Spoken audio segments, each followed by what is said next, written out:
Capítulo 8. Gardel y Lepera. No basta con tener la voz más melodiosa para entonar un tango. No, hay que sentirlo además. Hay que vivir su espíritu. Yo lo vivo, lo siento en la mirada dulce de una bella y empaquetada mujer que me ve pasar veloz en mi guaturé.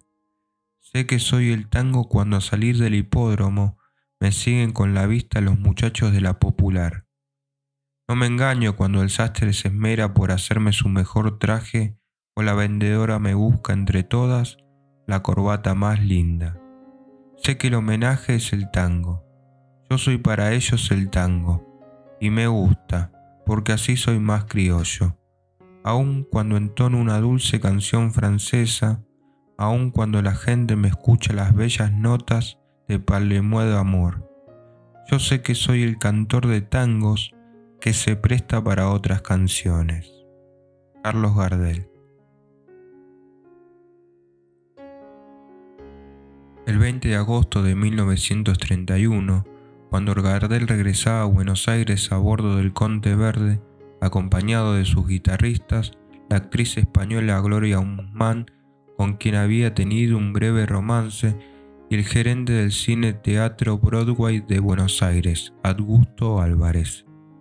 El empresario había subido al barco en Montevideo y logró que Gardel firmara un contrato con él para promocionar la película Luces de Buenos Aires y sus canciones. Gardel anticipó al diario La Razón que pronto volvería a Europa porque tenía comprometidas otras 3 películas con la Paramount. En su breve paso por Buenos Aires, se dedicó a buscar un nuevo guitarrista que reemplazara a Aguilar. El asunto no era fácil, pero se decidió por Domingo Julio Vivas, que también tocaba el bandoneón y tenía bastante experiencia en orquestas como las de Roberto Firpo, Anselmo Aieta y Francisco Canaro. Como gesto de bienvenida, Gardel, siempre generoso, le regaló una guitarra nueva y un smoking. Catando vinos.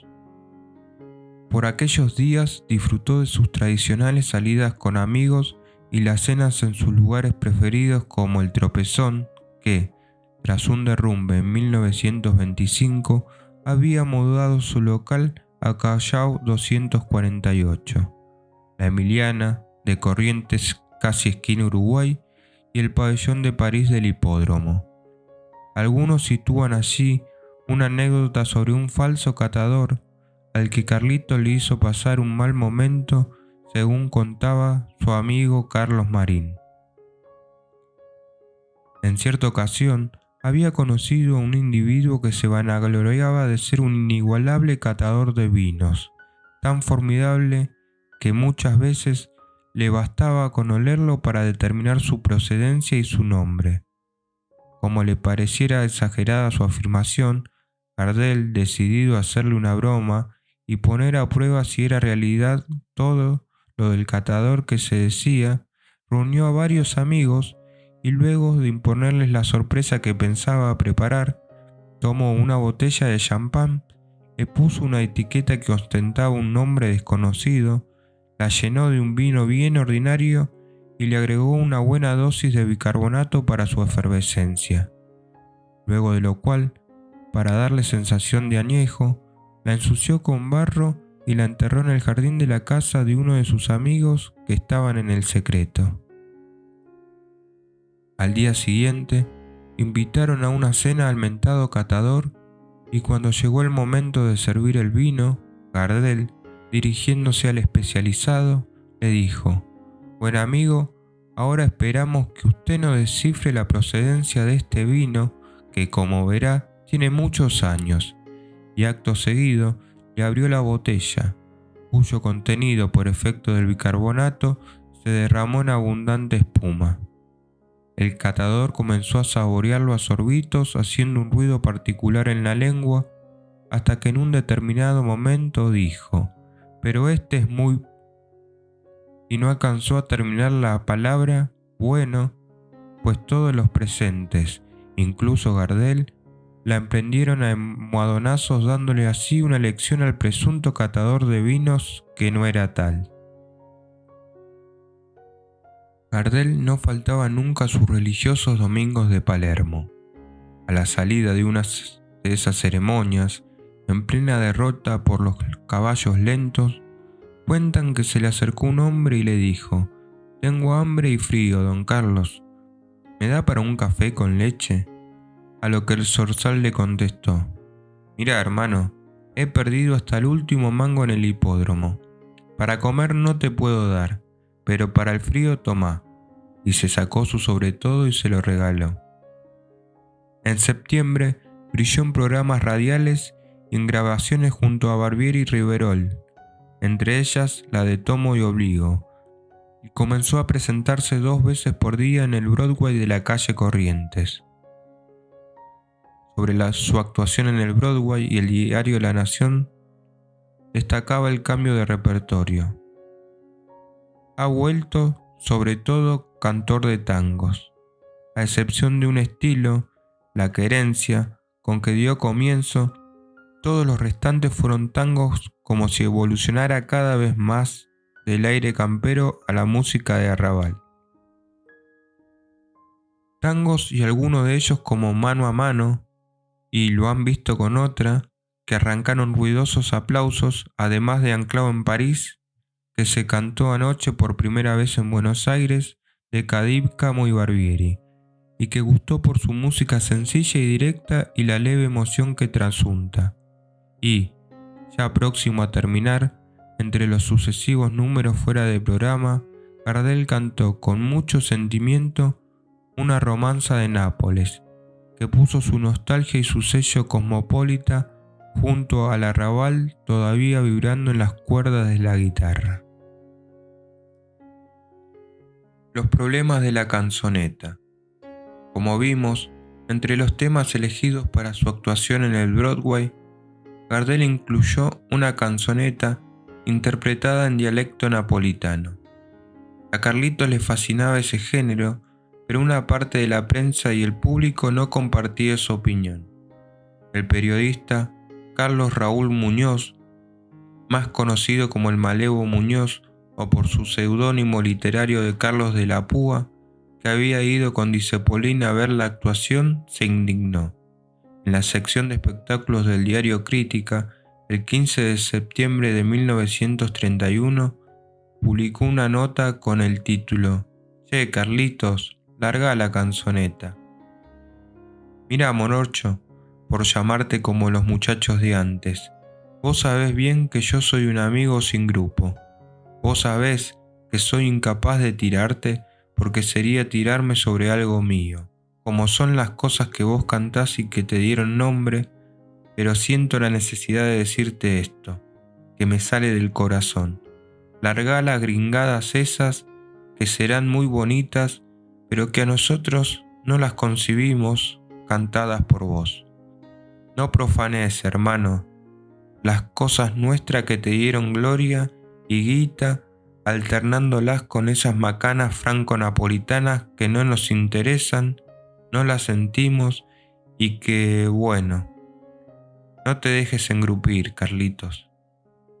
Esta crítica, viniendo de un amigo, entristeció enormemente a Gardel. No todos comprendían la universalidad que estaba adquiriendo y su incursión en diferentes géneros e idiomas. Para el público argentino, el zorzal era sinónimo de tango. Una parte del periodismo, siguiendo la huella de Carlos de la Púa pero no su buena intención, comenzó a criticar al zorzal y su repertorio. Por ejemplo, una caricatura del diario Jornada lo presentaba cantando y a un lado había una francesita que le susurraba: «Me enloquece tu acento, mon petit», y del otro, un napolitano con sus motachos que le decía: «Escucharé a Carlito e dopo moriré». Al día siguiente de aparecido este artículo, Carlitos entraba a un estudio de grabación y registraba, entre otros temas, la canzoneta «Cómo se canta en Nápoles». Caliquian Gregor. En esos mismos días, por invitación de Gardel, Calikian Gregor vino a Buenos Aires. Aquí su orquesta de jazz tuvo algunas actuaciones, además de acompañar a Gardel en la grabación de una serie de canciones en francés, Folie, Madame, C'est vous, Déjà, y una compuesta por el propio Calikian, Je te dirai. Incluso se animaría a componer con el violinista porteño Francisco Orefice la música para un tango con letra de Osvaldo Sosa Cordero, Embrujo, que Gardel no llegó a grabar. El polifacético Sosa Cordero, poeta, pianista, compositor y director, actuó también de periodista para entrevistar al armenio Calikian cuando se encontraba en Buenos Aires en un reportaje que publicó La Canción Moderna. Allí Gregor expresaba su admiración, aclarando que no lo hacía como amigo sino como músico, y daba una nota fundamental de hacia dónde apuntaba ahora la carrera del zorzal. Decir que Gardel es el intérprete máximo del tango sería cometer una imperdonable redundancia. Eso es tan elemental aquí como en París, Londres o Madrid. Gardel en eso es sencillamente inimitable, como lo es igualmente en la modalidad de la cual voy a ocuparme, la de cantante internacional y embajador del folclore argentino en el extranjero. Mucho me ha extrañado a este respecto la campaña tendenciosa con que lo recibiera parte de la prensa porteña a la vuelta de su triunfal gira por Europa. Se ha criticado su intromisión a predios ajenos, censurándosele sobre todo su breve repertorio de canciones francesas. El músico considera injusta esa crítica. Si se le hubiese corrido cantar versiones francesas de tango criollo, se entendería la censura, sostenía Calikian. Pero Gardel había elegido hermosas y acreditadas romanzas parisinas, aspirando con ello, según me consta, a dar a su arte la expansión necesaria para lograr de categoría de cancionista internacional. Para Calikian era una aspiración justa, ya que Gardel comprende que nada le resta por hacer en el reducido campo del tango y haciendo gala de una plausible inquietud, busca complementar sus aptitudes imprimiéndole nuevos rumbos. Y golpeaba en un clavo caliente. Los argentinos deben mostrarse orgullosos de ello, ya que Carlitos se convierte de tal manera en el más eficaz embajador de esta tierra en el extranjero. Sin hablar de envidias, Calikian resaltaba, con verdadero conocimiento de causa, el éxito que tenía Gardel en Francia, donde ya no era un simple y adoncenado cantor de tangos, sino que se había convertido en el mimado de un público que le distingue y aprecia con esa simpatía inconfundible que solo se reserva a sus favoritos. Y luego afirmaba que oír a Carlos Gardel es amar a la Argentina. Los jingles de Gardel. Además de un repertorio internacional, en 1931, la voz de Gardel le dio sonoridad a otro tipo de canciones, los jingles. El desarrollo de la radiofonía y el aumento considerable de la cantidad de oyentes fue convirtiendo al medio en el ideal para la publicidad. En 1928, el pianista Rodolfo Ciamarella inició en nuestro país la composición de esas breves piezas musicales que son parte de la llamada publicidad recordatoria, es decir, lo que con una frase o estribillo lograba la fijación del producto y de la marca en la memoria del oyente. En 1929, cuando estaba por empezar la crisis mundial, la modernización de la radio vino acompañada por la de la publicidad, cuando en la Argentina se instalaron agencias como la estadounidense J. Walter Thompson, dispuestas a innovar. La broadcasting, la radio, se impuso en la publicidad de la década del 30, sobre todo porque un espacio en este medio era mucho más barato que en un medio gráfico y llegaba a un número más amplio de consumidores. 15 minutos por día en una estación importante de radio costaban 150 pesos, lo mismo que una página en La Nación o La Prensa, pero con un alcance considerablemente mayor. Para 1934, Argentina contaba con 600.000 receptores de radio. En el año 1929, Gardel había grabado un tango con música de Rodolfo Sciamarella y letra de Enrique Cadícamo, que aunque hablaba de dos garabas que iban siempre juntas y volvían notario al pillo, había sido intencionalmente escrita como lo que hoy llamaríamos publicidad no tradicional o chivo publicitario, ya que su título, Dos en Uno, era el de una pomada para calzados. El tango demasiado largo para el jingle concluía: ese marco tan diquero que le das tanta parada, es el lustre distinguido necesario para triunfar.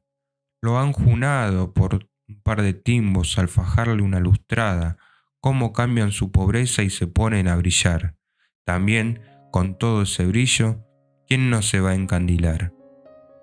En 1931, a su paso por Montevideo, al regresar de Francia, Gardel firmó un contrato de 8.000 pesos, toda una fortuna, para actuar en una serie de audiciones para LP6 Radio América, dirigida por José Adolfo Saskin, y logró grabar el tango Tirate un lance, de Francisco Bohigas.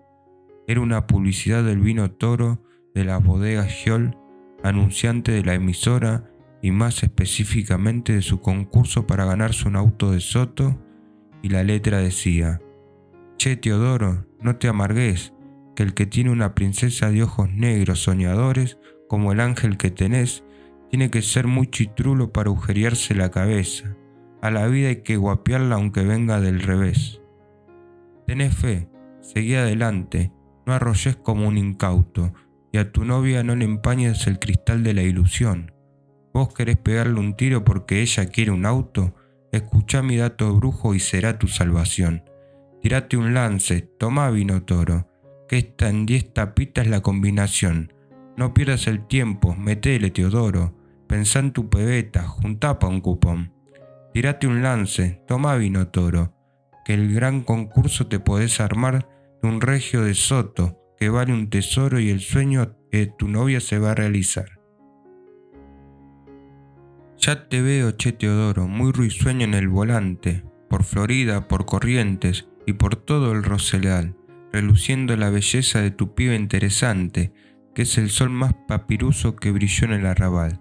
Si no entras en la volada, gran Pamela con risotto, será siempre un candidato pa' pasear en auto, bus y al final con otro rana que se ligue en algún desoto, me palpito que tu novia se te hace repelús. Al principio, Gardel se negó a grabar el jingle, pero Saskin le explicó que si no lo grababa se quedaba sin trabajo, a lo que el zorzal respondió: y bueno, qué embromar, he grabado tantos tangos malos en mi vida que por uno más no se terminará el mundo. A ver si por capricho mío vas a terminar con tu carrera en la radio. Algunos dicen que lo grabó con la cara tapada con un pañuelo, otros que hizo el ademán de taparse la nariz con los dedos. Venga del aire o del sol. También corrió el rumor de que la voz de uno de los más famosos y perdonables singles de la historia de la publicidad argentina habría sido la de Gardel. Se trataba del famoso «Venga del aire o del sol, del vino o de la cerveza, cualquier dolor de cabeza se cura con un geñol». El analgésico creado por el bioquímico argentino Francisco Suárez Zavala en 1927, en sociedad con un perfumista de apellido Dubarry, había lanzado su famosa campaña de la cabeza llena de clavos, tornillos y alfileres, que se veía como dibujo en los carteles e incluso como objeto tridimensional en los mostradores de la farmacia, que hoy es un objeto preciado por los amantes de las antigüedades.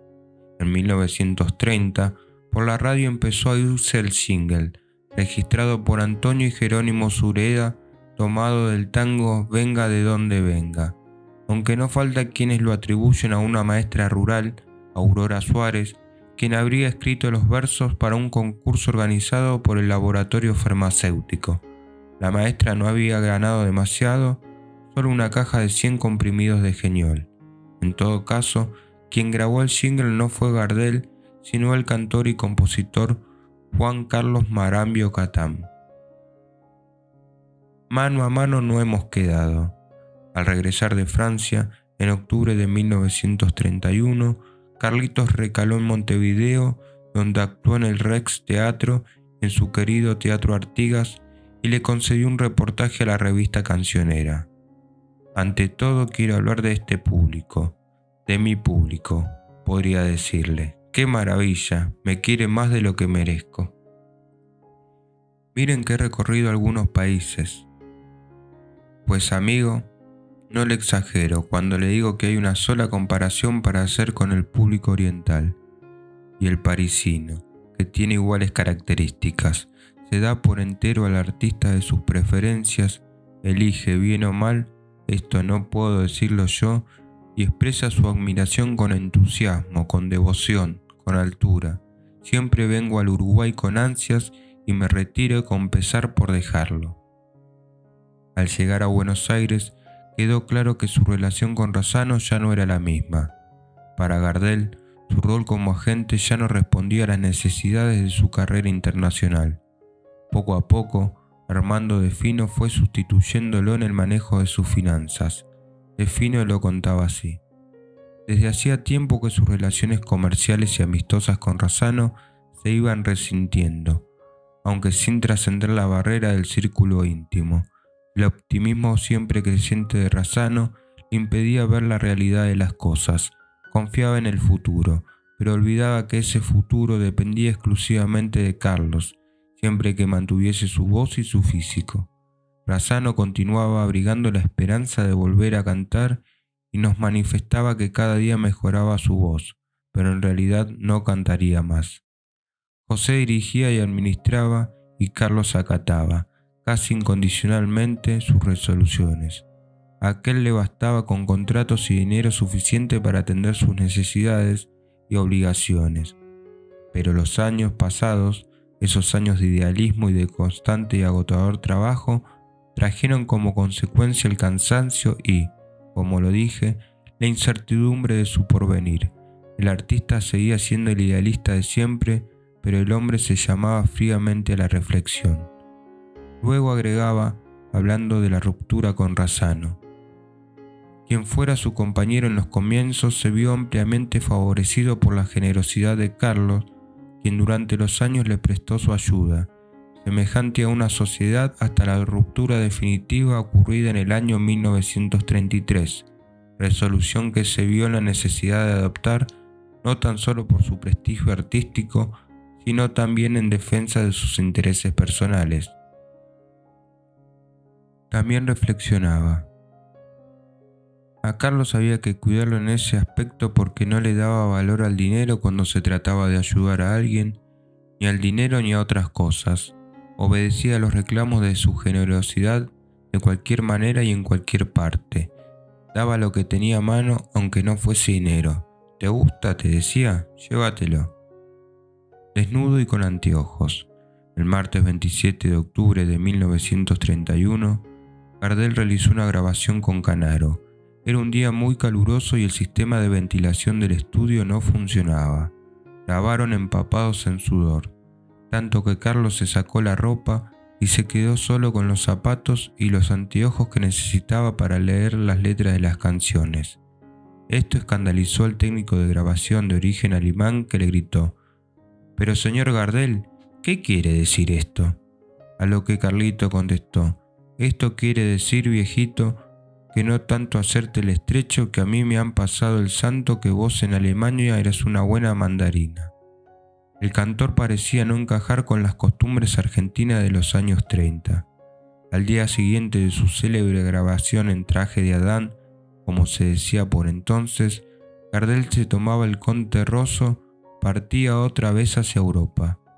Muchos años después, el entrañable poeta Raúl González Tuñón recordaba: «Conocí a Gardel a bordo del Conte Rosso a fines de 1931. Yo iba a Brasil como corresponsal de la Vieja Crítica en los días de la revolución de Getúlio Vargas y Gardel volvía a París. Todas las noches, entonces el barco tardaba 5 días en llegar a Río. Nos reuníamos con Gardel en el camarote del capitán a tomar unas copas. Él cantaba para nosotros, pero no tangos, canciones en francés y en italiano».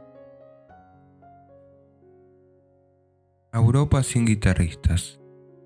La idea de Gardel en este viaje era trabajar en cine y dejó en libertad de acción a sus guitarristas, no sin antes aconsejarles que se cuidaran sus carreras y evitaran agarrar viaje con cualquier crosta. Además de tener su mente puesta en los estudios de filmación, quería descansar de las presentaciones en teatros y cabarets, y para eso Europa era como su casa en los últimos tiempos. Entrevistado a su paso por Montevideo sobre Luces de Buenos Aires, la consideraba una película improvisada, aunque no le disgustaba cómo había salido. Reconozco que no se me dio un papel tan apropiado como lo será el que me confiará en las primeras de mis próximas películas, donde haré el rol de muchacho criollo milonguero, bacán y derecho, papeles que me parece poder desempeñar mucho mejor. Para interpretar el Anselmo de Luces de Buenos Aires, debía actuar con varias tricotas puestas una sobre otra y maquillarme con pintura morocha en la cara para dar idea del hombre de campo, fuerte, bien plantado, algo rústico y quemado por el sol de las pampas. Esperaba llegar a París a fin de ese mismo mes para realizar 2 películas sonoras y, ya entonces, viajar a Los Ángeles en marzo de 1932. En la nota hablaba con gran convicción sobre el futuro del cine sonoro. Volviendo al porvenir del cine sonoro, soy optimista, pero siempre que él no se vea sujetado a la simple escena como en el teatro, lo que significaría su decaimiento y rutina de corto plazo. Para mí, lo esencial del cine sonoro es que siga siendo siempre cine, que se haga en primer término cinema, como dicen los franceses, y que se varíen los pasajes de interiores con los de panoramas, movimiento amplio y cambios como en el viejo arte mudo, pues no debe olvidarse que esos factores constituyeron la base preponderante de sus éxitos. Tiempo de descansar. Durante unos meses Gardel estuvo en París y la pudo disfrutar casi como un turista. Según una versión, visitó la renombrada soprano francesa Ninon Balin, nombre artístico de Eugenia Balin Pardo, 1886-1961, que había actuado en el Teatro Colón en varias temporadas entre 1916 y 1925. Carlos habría pasado algún tiempo en la Savallère, la casa de la diva en el pueblo de Millery, cerca de Lyon, y habría aprovechado la estadía, además de disfrutar de una muy grata compañía, para escuchar consejos sobre técnicas vocales, algo que siempre le interesó. Lo cierto es que pasó una parte del invierno en la Riviera, visitó a sus parientes en Toulouse y paseó por Nápoles y Londres. En París alquilaba un departamento en el número 27 de la calle Leville, cerca de la estación de metro Villiers, según el cantor y letrista Roberto Maida. Aquella dirección era el refugio de los desesperados. Algunos fuimos hasta 40 bohemios, hacinados y con esperanzas. Hacíamos el asado en la bañadera. Recuerdo que un día entró Carlos y había tanto humo en el hall que gritó: «Che, ¿yo alquilé un departamento o la fonda del pinchazo?».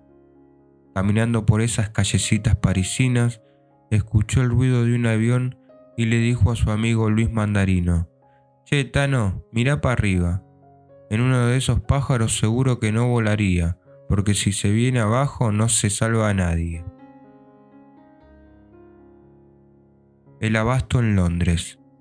Junto a Edmundo Guibur, Carlos viajó a Londres para presenciar un partido entre el Barcelona y la selección inglesa. La idea era viajar en avión, pero Carlos se opuso terminantemente y se alojaron por la zona del Piccadilly. Se perdieron varias veces caminando por la ciudad y en plena desorientación Carlitos dijo: «Pero che, viejo, este Londres, qué merengue, aquí hasta las palomas mensajeras se vuelven colibrillas». Allí se produjo un episodio que le hubiese gustado filmar a Federico Fellini. Iban caminando por las calles de Londres, que los recibió con su clásica neblina, y escucharon ruido de unos carros y caballos que no podían ver. Cuenta Gitwood. Carlos me tomó del brazo y nos quedamos parados. Vimos algo entre la densa niebla y me dijo: «Decime, ¿vos viste lo mismo que yo?» «No sé, tal vez. ¿Qué viste?» «El abasto, viejo, el abasto en el cielo». Y lo habíamos visto. En realidad era un carro de verdulero que la imaginación de Gardel, acicateada por la niebla y la nostalgia, transformó en una postal, en una reminiscencia de su barrio y el mío. El 9 de diciembre se jugó el partido en el equipo de sus amigos, Zamora y Samitier. Fue goleado 7-1. La presencia de Gardel en el partido fue destacada por el diario español ABC. De aquel viaje, su amigo Bota contaba que habían sido invitados por una distinguida dama inglesa a pasar unos días en su castillo y que a poco de llegar nos brindaron por intermedio de un enfatuado mayordomo unas lindísimas habitaciones y se nos comunicó que la señora ama de casa nos recibiría a la hora de la cena y que debíamos presentarnos de gala. Así lo hicimos, menos Gardel, que a la hora de la presentación y cena no estaba presente. Nos sentamos muy ceremoniosamente con la elegantísima dama que ocupaba la cabecera de una interminable mesa de comedor, y cuando ya se nos había servido el segundo plato, apareció Gardel vestido muy sencillamente.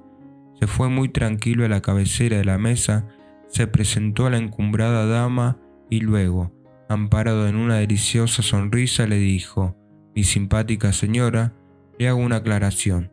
Yo acepto que el frac es una prenda muy elegante y distinguida, pero yo lo uso solamente cuando canto tangos. Permiso y buen provecho». Y sin más ni más se sentó y comenzó a comer con muy buen apetito. Pocos días después, Carlitos recibió un telegrama de su querido amigo Legui, en el que decía: «Carlitos, corrí en las 8, gané 7 y en la otra en 3 segundos. Te dedico el día glorioso. Legui». La hazaña se había producido el 13 de diciembre en Palermo. Legui ganó en las que había montado a El Machito, Miss Ed, Bunker, Sonboy, Artesana, Calipso y Cascajo, y había entrado segundo con firmeza. De paseo por Italia. En enero de 1932 pasó una temporada en el Hotel Negresco de Niza mientras continuaba enviando y recibiendo telegramas sobre sus próximas películas. El 15 de febrero se estrenaba en Madrid Luces de Buenos Aires, casi al mismo tiempo que en el barrio latino de Nueva York. Viajó a Italia con su amigo Mario Battistella con la intención de que Carlitos filmara una película en Roma en los estudios Pitaluga, que iba a incluir algunas canciones en italiano interpretadas por el Zorzal, pero la cosa no prosperó. Caminaron por Roma, recorrieron el Foro, la Capilla de los Capuchinos, famosa por su decoración en base de cráneos y tibias, lo que le hizo decir a Carlitos: «¡Qué negocio para un huesero!». De Roma partieron hacia Nápoles, visitaron la isla de Capri, donde pudieron ver la famosa Grota Azzurra y Sorrento.